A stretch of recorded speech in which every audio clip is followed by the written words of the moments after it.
Prime News with Helen Ballard.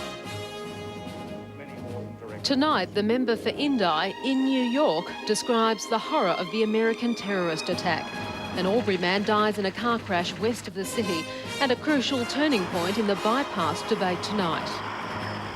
First to the story that's literally sent shockwaves around the globe. Like the rest of the world, the border in northeast is in shock at the devastating terrorist attack that rocked America overnight.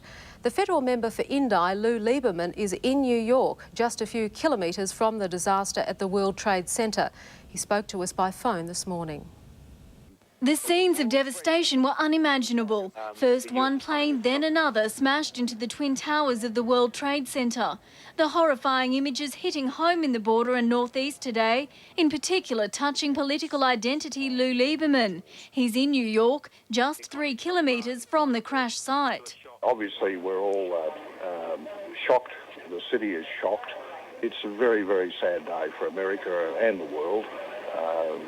The number of people who've lost their lives is considerable, and it's one of those days that the world will long remember. Across the region, flags were lowered to half-mast in respect for the thousands of dead and injured. At home, work, in clubs and schools, we watched and waited, but the bad news kept coming. On the streets, there was a mixture of shock and disbelief. It was just a shock.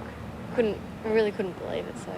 Well, I heard on the television this morning, it wasn't very good news at all. Could be a start of World War III, who knows? As reports continued flooding in, vigils were kept at churches across the region.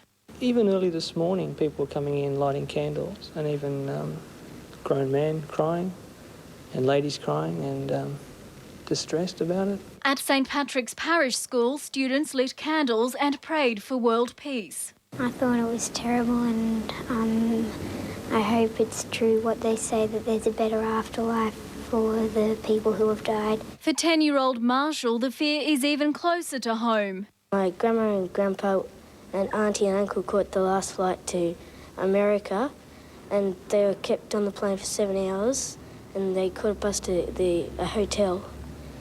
And they don't know how they're going to get out of there. And as the world mourns an attack of unimaginable horror, church services are being planned locally as the border and northeast prays for the victims of history's worst act of terrorism. Karlee Hooper, Prime News.